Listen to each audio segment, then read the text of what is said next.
DPS Quick Herald, an absolute top tier DPS boon support and my number one quick class to play. It is so good because not only does it provide so much DPS for a support class, it gives extra boons, improves boon uptime of the whole party, and increases group survival. Not only that, but it brings an absolute trainload of CC to most fights and encounters. As we go into the guide, I'll try to explain the aforementioned, but first let's have a look at where it's good at. Landscape, it's an absolute 5 out of 5. You'll provide so much boons for yourself that you'll do just as much DPS as if you played a pure DPS class. Raiding, 5 out of 5. You can pretty much play it in almost every single boss and do a really good job. Maybe only Solus Horror you might struggle with. Fractals, unfortunately a 3.5 to 4 out of 5 stars.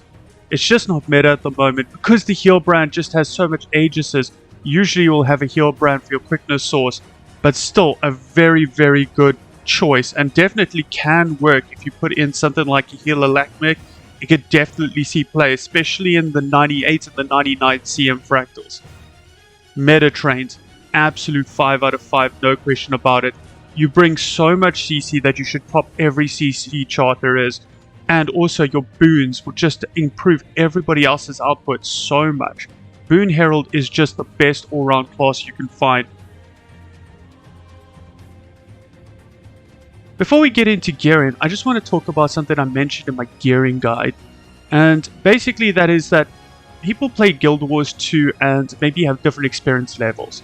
You get elite, sweaty, try-hard people, you get people that don't really put in maybe as much effort, and then you get kind of new people that are just trying the game out and maybe don't understand the concepts, the hook and the catches of every DPS rotation. So let me just have a look at gear. I'm going to give you maybe 2 or 3 different options that you can have a look at and see what fits for you and your experience level. First of all, let's look at the more elite style.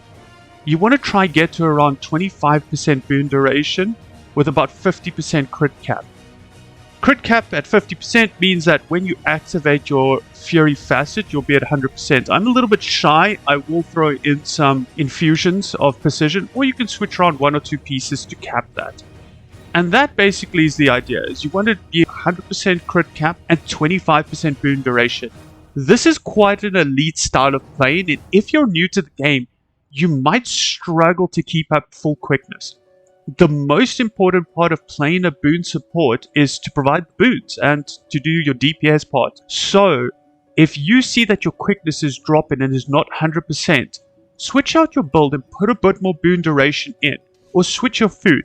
Soul pastries are a very cheap form of food that can help you just up quick time. As a quick support, you want to make sure that you're doing 100% quick uptime, especially in the burst phases.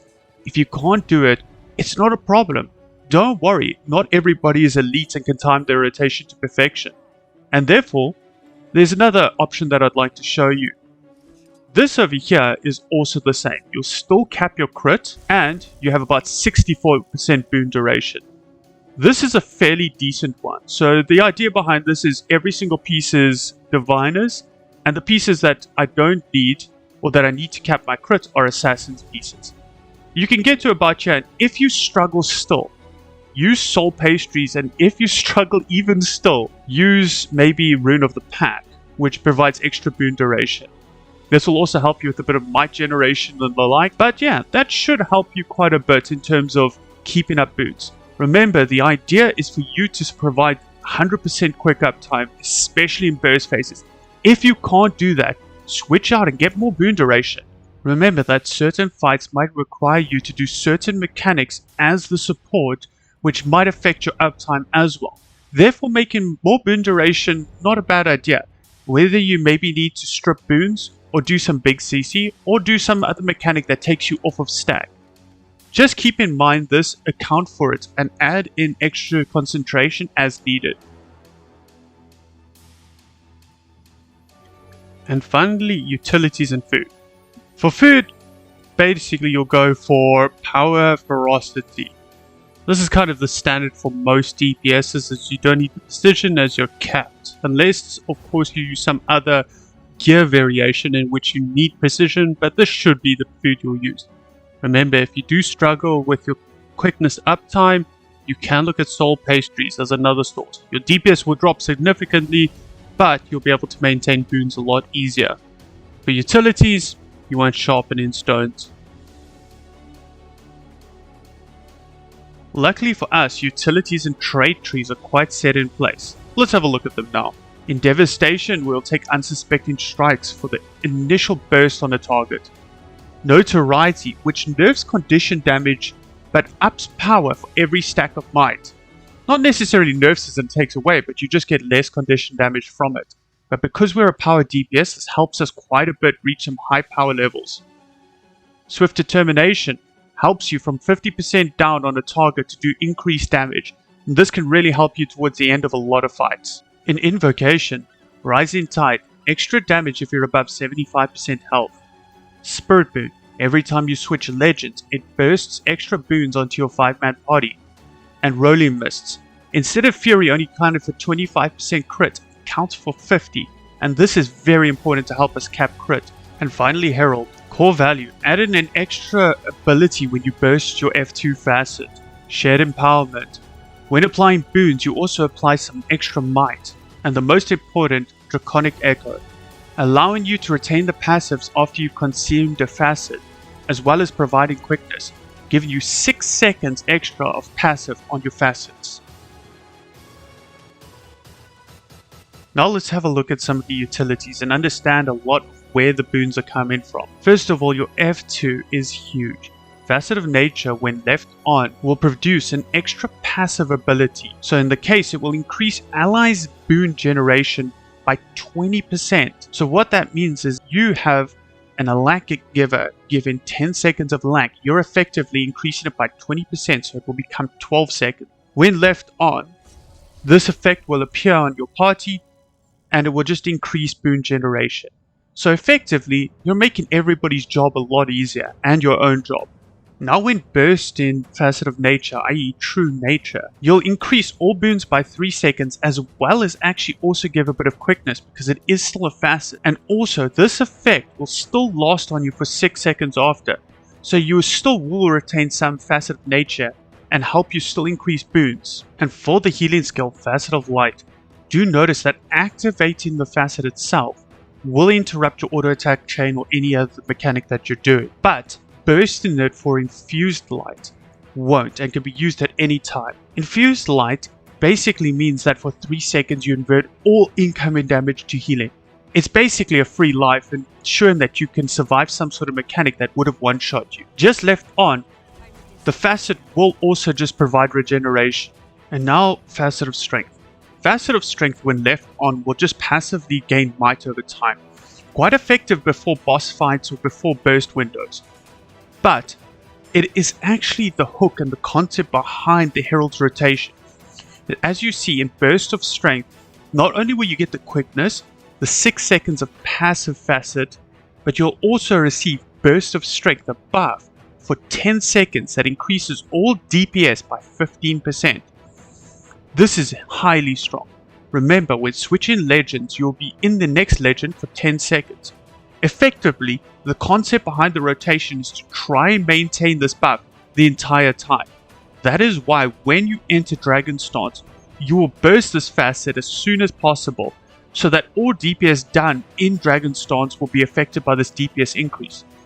As well as just before exiting, you will use Burst of Strength and also Elemental Blast afterwards, then switch into whatever other legend you have, whether it's Assassin or Jalas, making sure that that 10 seconds of extra damage is also present in your next stance. The next facet, Facet of Element, simply bursts swiftness to the subgroup, although when consumed allows you to blow down a Dragon's Breath, doing quite a lot of DPS in a certain area. The next skill, Facet of Darkness, pulses Fury to the subgroup. When activated, will give a blind, a reveal, vulnerability, as well as a stun break. Obviously it provides this quickness and also the 6 seconds of passive once used. The elite skill, Facet of Chaos, when activated, will give protection to the group. This can be quite important, and in a lot of DPS rotations, it's actually left on for quite a while to just help stack a bit of prot for your subgroup. When burst, it will do big damage, 5 seconds of super speed, obviously the quickness and the passive, but as well as a big Defiance break bar push. Now, I don't want to talk too much about rotation as it's a very complex subject, and based on your equipment in your Boon Duration will change how you play and your rotation. But I will like to just give you the idea. We're trying to talk about how to permanently get quickness. If you have super high Boon Duration, you don't really have to bother with playing with your F2. But if you are running something low, like around the 25% mark, then the idea is this. You want to start the fight with, say, your facet of light and darkness active, because you don't want to have to play around with light based on the fact that it interrupts. You want to use one of the facets, probably light, then burst your F2 skill to extend the Boon Duration of the quickness as well as provide quickness. Then you will either burst darkness or go strength, elements, and then chaos, and then go straight into your next legend. Probably assassins, although sometimes Jalas. This will help you try and maintain quickness. Then when you enter back into dragon, your strength and your elements should be off cooldown, and will be off cooldown based on the fact that you should have uptime of alacrity. Your burst strength and elements then, your F2 will come off cooldown and you will use it but keep it on. Then you will have darkness and chaos active. You'll allow prot to stack as well as just leaving darkness there. Then towards the time, just as you can swap legends again, you'll burst your F2 and try use these two as well as strength and elements, then go into your next legend, so that you still have burst of strength active in your other legend stance. Unfortunately, because of the 30-second cooldown on Infused Light, even with alacrity, it won't be up for every single time you come into Dragon stance, but will be active every second time. This means you can use it every second time you go into Dragon stance. Remembering, of course, that when using even your facet of Chaos, your sword 5, 4, and 2, try to make sure that Burst of Strength is active, or play around with it to make sure that those skills are affected by it, as they are very big DPS hitting skills, and therefore do need the extra damage from it. Remember that your sword 2 is actually probably going to be your top DPS in skill at the end of the day because of the short cooldown.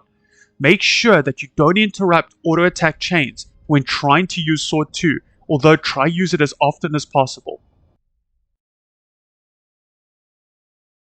Now, if that rotation seems a bit scary, or you've tried it and you just can't keep up 100% quick uptime, switch to a higher Boon Duration. This will basically increase the amount of quickness that you get from each facet burst. This will allow you not to have to worry about really playing with your F2 skills unless you really still struggle. If this is the case that you still struggle, I recommend waiting for your second round of Facet of Strength, Elements, and Darkness before switching into your next legend, i.e. do 2 in the first one to just help build up a quick time reserve and then go on to the base rotation. Practice it at higher Boon Durations, and once you get it right, switch down to lower Boon Duration so that you can up your DPS. Effectively, you'll lose so much less DPS getting your quick uptime 100% than you would trying to run the 25% but failing. Please just take note of this, and I know the video might get ratio because of it, but remember that Snow Crows and the people who make the guides are absolute god tier. They're better than I could ever be, and therefore they're always going to be able to perform at a higher degree than most normal raiders. Now let's have a look at some of the other stances. What does F2 do when you switch to another stance? Let's go there. Let's go to Assassin stance. Your F2 allows your whole 5-man party to get lifesteal, effectively increasing everybody's survival. The active skill, True Nature for the Assassin stance, strips 3 boons, as well as obviously given the quickness which is traded for.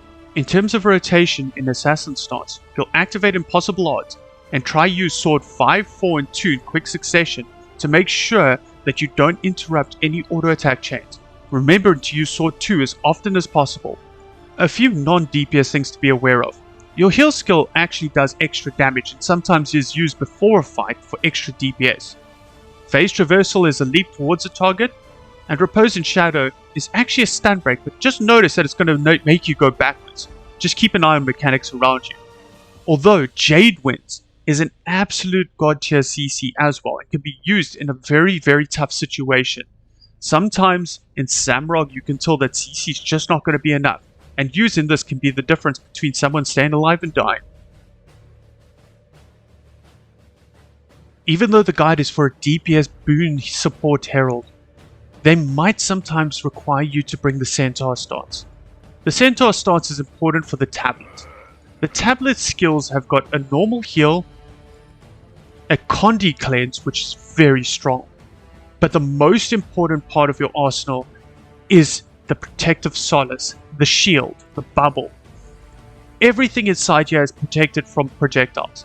Certain fights like Adina and maybe Slothazar, or even in strikes, a lot of people like to bring this to the Bone Skiller.